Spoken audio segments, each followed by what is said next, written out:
अस्सलामुअलैकुम, कैसे हैं आप सब। मैं ठीक ठाक हूँ अल्हम्दुलिल्लाह और उम्मीद करती हूँ आप सब भी ठीक होंगे। वेलकम टू गुड़ियाज़ व्लॉग।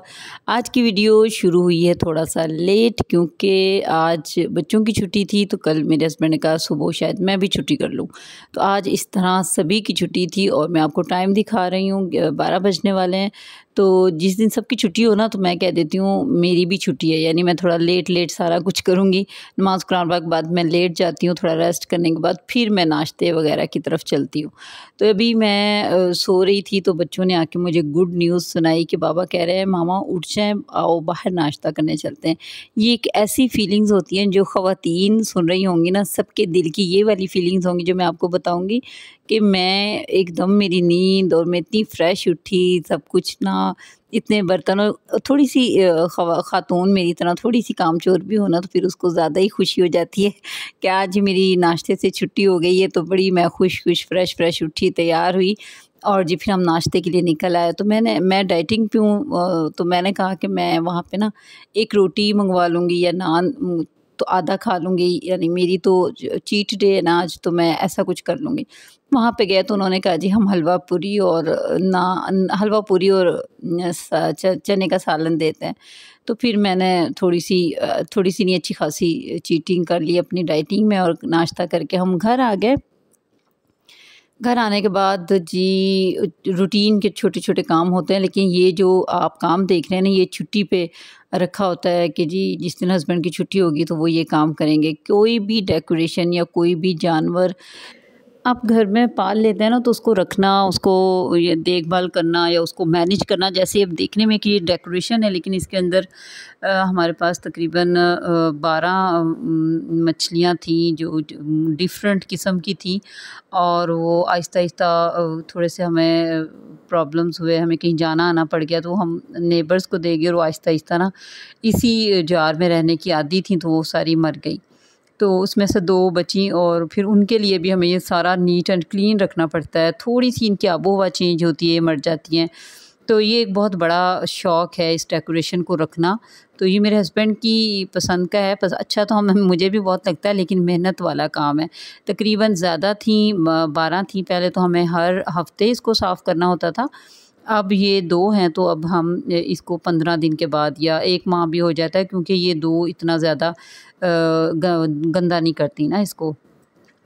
तो इसमें तकरीबन 1 घंटा लगता है। अगर आप इसको इस डेकोरेशन को अपने घर रखते हैं ना तो इसमें 1 घंटा आराम से लग जाता है और फिर ये 15 से 20 दिन बहुत अच्छे गुज़र जाते हैं। रखा हुआ भी अच्छा लगता है, कोई मेहमान भी आए तो अच्छा लगता है। अगर आपकी इसकी सफाई नहीं करेंगे ना तो इसमें नज़र आने लग जाएगा कि ये अंदर से गंदा है। जो इसका अंदर पत्थर रखा हुआ वो भी मैला-मैला हो जाएगा और ये सारे सिस्टम है, इसमें फ़िल्टर है और इसमें ऑक्सीजन है, इसमें हीटर है, इसमें अब बहुत सारी चीज़ें हैं। अच्छा जी, ये 2 थी बच रही मछलियाँ और जी इस्माइल अभी छोटा है तो उसने ना एक वाली मछली को ज़रा ज़ोर से पकड़ लिया तो वो बेचारी वो भी नठाल हो गई है। इतनी ये सेंसिटिव होती हैं और एक माशाल्लाह एक्टिव हो रही, एक अब आहिस्ता-आहिस्ता मेरे हस्बैंड कह रहे थे कि अब अगर इसको भी कुछ हुआ ना तो मैं बिल्कुल ख़त्म कर दूँगा ये वाला सिस्टम। तो क्योंकि जब कोई चीज़ आप पाल लेते हैं और जब वो मरती है ना बहुत अफ़सोस और दुःख होता है।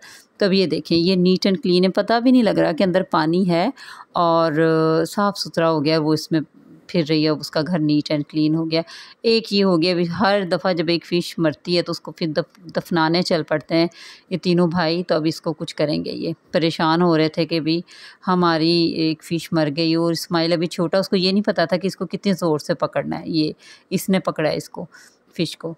तो इस तरह इन्होंने बाहर अपने चूज़े भी पाले हुए हैं, छोटे-छोटे मुर्गियों के बच्चे भी हैं और 3 बड़े मुर्गे भी हैं।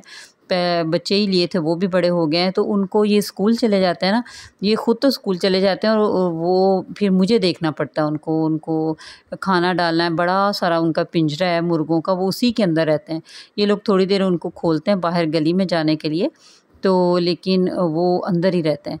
तो जी मैं दिखा रही हूँ कि ये इस स्पंज से इसकी सफाई की गई है। थोड़ा-सा जो निशान में होल नज़र आया उसमें से इनको फ़ीड डाली जाती है। तो इस तरह इसको साफ़-सुथरा किया जाता है। अब ये 2-3 छोटे-छोटे बच्चे हैं, इनको हर वक़्त इनका छोटा पिंजरा है, इसको अंदर रखते हैं, इसके दाने, इसको हर चीज़, केला भी खिलाते हैं ये और हर तरह का इसको खाना खिलाते हैं। लेकिन मुर्गे जो बड़े हैं उनको अंदर लाने की इजाज़त नहीं है कि वो गंद बहुत ज़्यादा डाल देते हैं। जब पिंजरे से निकालते हैं ना तो वो बाहरी सहन में रखे हुए हैं। ये मेरे माशाल्लाह तीनों बच्चे हैं, तीनों को जानवर और परिंदों का, जानवरों का, मुख्तलिफ़ चीज़ों का डरते ही नहीं हैं, किसी भी चीज़ से नहीं डरते। अच्छा जी, ये तो बातें चलती रहेंगी, लेकिन आज आप लोगों के साथ कुछ अहम बातें मेरा दिल था कि मैं शेयर करूं।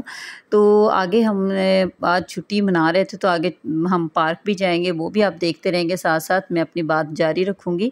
तो जब इंसान, मैं एक औरत हूं और बहुत सारी ख़वातीन हैं, बहुत सारी बच्चियां हैं जिनकी शादियां होनी हैं, तो सबकी ना बहुत सारी ख्वाहिशात होती हैं। हम ख़वातीन की छोटी छोटी बहुत सारी ख्वाहिशात होती हैं जिनको हमारा दिल करता है कि वो पूरी हों। और ना फिर वो चीज़ें पूरी या हासिल करने के लिए ना हमें कुछ चीज़ों पे, कुछ बातों पे अमल करना चाहिए। कि वो उनमें से मैं चंद बताऊंगी कि जो बहुत ज़्यादा मैंने फ़ील किया है। आफ्टर मैरिज आप ऐसी चीज़ें फ़ील करते हैं कि जो आपने शादी से पहले ना सुनी होती है, ना देखी होती हैं। शादी के बाद कॉलेज लाइफ होती है, यूनिवर्सिटी लाइफ होती है, आप बड़े मज़े से ज़िंदगी गुजार रहे होते हैं, लेकिन शादी के बाद ना बहुत सारी चीज़ें आपको फ़ेस करनी पड़ती हैं। तो अब तो वैसे बहुत जदीद ज़माना आ गया, बच्चियां भी बहुत एक्टिव और उनको तकरीबन सब कुछ, सारी नॉलेज होती है कि भाई ससुराल है, नंदे हैं और कैसे-कैसे घरों में मामलात हस्बैंड के साथ जी लड़ाइयाँ भी हो जाती हैं। वो ड्रामों श्रामों में सब कुछ देख के ना आजकल की बच्चियां ज़रा ना ऑलरेडी मेंटली तैयार होती हैं। जब आज से 13 साल पहले मेरी शादी हुई थी ना, हालाँकि मेरी भाभियाँ भी थीं, बड़ा अच्छा हमारा माशाल्लाह अब तक बड़ा अच्छा एटमॉस्फेयर है। और ऐसा नहीं था कि आपको शादी होने के बाद ज़िम्मेदारी सबसे बड़ी आपके ऊपर बहुत बड़ी ज़िम्मेदारी आ जाती है। आप एक बहू बन जाती हैं, आप एक बीवी बन जाती हैं और फिर उसके बाद 1 साल बाद आप एक माँ बन जाती हैं। तो इस तरह ना आपके कंधों पे आहिस्ता-आहिस्ता ज़िम्मेदारियाँ बढ़ती जाती हैं आफ्टर मैरिज। और जी उसमें आपको ना बहुत सारे रिश्ते मिलते हैं शादी के बाद। शादी से पहले आपके घर में भी रिश्ते होते हैं, लेकिन वो आपके क्लोज़ होते हैं, माँ, अम्मी, बहनें, भाई, फिर भाभियाँ भी आ जाती हैं, तो वो भी एक क्लोज़ सा रिश्ता होता है। लेकिन जब आप शादी करके कहीं जाते हैं ना, आपको दुरानियाँ मिलती हैं, जेठानियाँ मिलती हैं, फिर वहाँ पे ससुराली काफ़ी सारे रिश्तेदार मिलते हैं।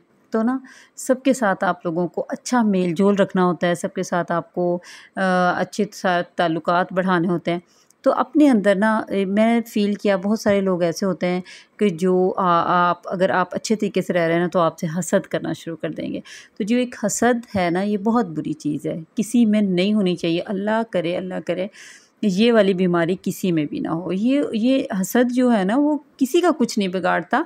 जो हसद वाली बीमारी में मुब्तला है ना, वो उसके अंदर से उसको ही ख़त्म कर रहा होता है।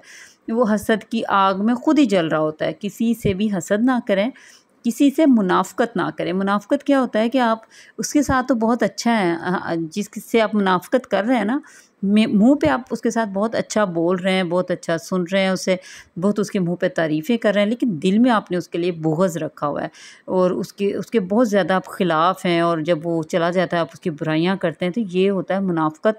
मुनाफ़िक के लिए बहुत सख़्त सज़ा है मरने के बाद। तो जो हसद होता है ना, जो हासिद बंदा होता है, किसी का कुछ नहीं कर रहा होता, अपनी नेकियां जला रहा होता है, आग में ख़त्म कर रहा होता है और अपने अंदर अपने आप को बीमार कर रहा होता है, अंदर से जल के, कुड़ के, सोच के मेंटली डिप्रेशन अपने अंदर पैदा कर रहा होता है। तो जो हम ख़वातीन होती हैं ना, बहुत सारी ऐसी चीज़ों में मुब्तला होती हैं, ये एक हकीकत है। बहुत सारे लोग नहीं मानते, लेकिन मतलब अब दुनिया में जो भी रह रहा है ना, उसको पता है कि ये वाली चीज़ें चलती हैं। कभी भी किसी से हसद ना करें, हर किसी की खुशी में खुश हों, हर किसी को अच्छी नज़र से देखें, किसी को बुरी नज़र से ना देखें। नज़र बद जो है, ये एक हकीकत है कि नज़र जो होती है ना, लग जाती है। और अपने बच्चों पे हर वक़्त नज़र बद की दुआ पढ़ के फूकें। बहुत अच्छी-अच्छी दुआएँ हैं और सुबह शाम के अज़कार जो लोग पढ़ते होंगे उनको भी पता है कि उसमें भी बहुत अच्छी-अच्छी दुआएँ हैं। तो हर वक़्त ज़माना ऐसा आ गया है कि हर वक़्त अल्लाह से आप दुआ माँगें, अपने लिए, अपने घर के लिए, अपने बच्चों के लिए, क्योंकि हिफ़ाज़त सिर्फ़ वही ज़ात कर सकती है, कोई भी नहीं। हम होते हैं ना कि हम बच्चे स्कूल जाते हैं, अब घर से तैयार करके भेजते हैं, लेकिन वही ज़ात है जिस पे हमने पक्का यकीन रख के हम भेजते हैं कि हमारी बच्चों की हिफ़ाज़त वो करने वाला है। बेशक अपने बच्चों को दुआएँ सिखाएँ घर से निकलने की। अल्हम्दुलिल्लाह तीनों बच्चों को दुआ आती है घर से निकलने की, घर में आने की, वॉशरूम जाने की, छोटी-छोटी दुआएँ हैं। वॉशरूम जाने की दुआ बहुत ज़रूरी है, हम लोग बिल्कुल तवज्जो नहीं देते कहते हैं कि वॉशरूम में शयातीन और जिन्नात होते हैं और छोटे बच्चों पे और ख़वातीन पे ज़्यादा असरअंदाज होती हैं वो चीज़ें। तो हमें वॉशरूम जाने की इतनी आसान दुआ है, वो ज़रूर अपने बच्चों को याद करवाएं, अपने वॉशरूम के बाहर लिख के लगा दें। जब तक आपके बच्चे छोटे हैं, उनको नहीं पढ़नी आ रही, वो पढ़ के अंदर जाएं, सिखा दें। इस्माइल अभी बहुत छोटा है, उसने अभी नूरानी कायदा शुरू किया हुआ है, लेकिन उसको वॉशरूम जाने की दुआ आती है। मैंने उसको सिखाई, पढ़ा के उसको सिखाई है, सबको आती है। सो के उठने की दुआ आती है। तो अभी छोटे छोटे बच्चों को सारी चीज़ें हम सिखाएंगे ना, तो वो सीख जाते हैं। ऐसा नहीं होता कि इतना छोटा है कैसे सीखेगा, ये गलत बात है। जो माँ या बाप सिखाएगा ना, बच्चा ज़रूर सीख जाता है। और ये बहुत एक ज़रूरी बात है कि वॉशरूम जाने की दुआ बहुत ज़रूरी है। घर से निकलने की दुआ जो है, इतना प्यारा उसका तर्जुमा है कि अल्लाह ताला अपनी हिफाजत में ले लेता है। हम अल्लाह के हवाले करके उस बच्चे को भेज रहे होते हैं। तो कितनी बड़ी बात है कि हमने अपने बच्चे को स्कूल भेजा है, ट्यूशन भेजा है, यूनिवर्सिटी कॉलेज भेजा है, तो अल्लाह के हवाले कर दिया है। ख़ुद भी वो दुआ पढ़ें, अपने बच्चे को भी पढ़ा दें, तो आप मुतमईन रहेंगे। ये ज़िंदगी में छोटी छोटी बातें होती हैं। जब हम कुंवारे होते हैं ना, ये बिल्कुल हम बेखबर होते हैं। मैं भी ऐसी थी, बिल्कुल बेखबर, कामचोर, और भाभियाँ थी, बहनें थी, बड़ी आज़ादी की ज़िंदगी गुजारी है। लेकिन जैसे शादी हुई, इतनी ज़िम्मेदारी माशाल्लाह आई, ससुराल था, जॉइंट फैमिली सिस्टम था, सब कुछ मैनेज किया, बहुत अच्छे तरीके से किया। टाइम लगा, तंग भी बहुत हुई क्योंकि आदत नहीं थी, परेशान भी बहुत रही, लेकिन आहिस्ता आहिस्ता माशाल्लाह 6 से 7 साल मुझे लगे सेट होने में। लोग कहते हैं 1 साल 2 साल, नहीं, मुझे 6 साल के अंदर मैं जाके बहुत अच्छी वाली सेट हो गई थी। और अल्हम्दुलिल्लाह 12 साल हो गए हैं शादी को, तो अब तो अपने आप को एक्सपर्ट समझती हूँ हर चीज़ का। तो जो मेरी भाभियाँ, मेरी बहनें, मैं उस काम में मशहूर थी कि ये गुड़िया को कोई काम नहीं आता, ये बिल्कुल, इसको तो ससुराल जाके बहुत परेशानी होगी ये वो। और वाक़ई में घर आके मुझे मेरे ससुराल वालों ने ही काम ज़्यादा सिखाया है। तो ये बातें थी। बहरहाल हम पार्क गए, आप लोगों ने देखा, खूब एंजॉय किया। आके मैंने जल्दी से आलू मटन बनाया मैंने, मज़ेदार सा शोरबे वाला, जो कि बहुत मज़ेदार लगता है। जल्दी रेसिपी इसीलिए कर दी कि एक नॉर्मल तरीका है पकाने का और मज़ेदार सा बन जाता है। कुकर बंद कर दें और जी आलू गोश्त बन के तैयार हो जाता है। और मैं जाते हुए मैं चावल भिगो के गई थी। आज मेरा वैसे ही दिल कर रहा था कुछ मीठा बनाऊँ। तो पता ही है, मेरे बच्चे, हस्बैंड शौक़ से खाते हैं, मैं तो बहुत कम लेती हूँ। तो चावल भिगो दिए थे, थक तो बहुत गई थी, लेकिन भीगे हुए चावल ज़ाया होने थे। मैंने कहा चलो मीठा भी बना लेती हूँ। तो ये मैंने चावलों का ज़र्दा बनाया, आलू गोश्त का सालन बनाया और आप लोगों के साथ ढेर सारी बातें की। उम्मीद है आप लोगों को अच्छी लगी होंगी। और जो लोग सुन रहे हैं ना, अमल भी ज़रूर कीजिएगा, अपने बच्चों के लिए, अपने घर के लिए, अपनी खुशहाली के लिए। तो ये था मेरा आज का व्लॉग। उम्मीद है आप लोगों को अच्छा लगा होगा। बहुत शुक्रिया मेरा व्लॉग देखने का। कल तक लिए दें इजाज़त। अल्लाह हाफ़िज़।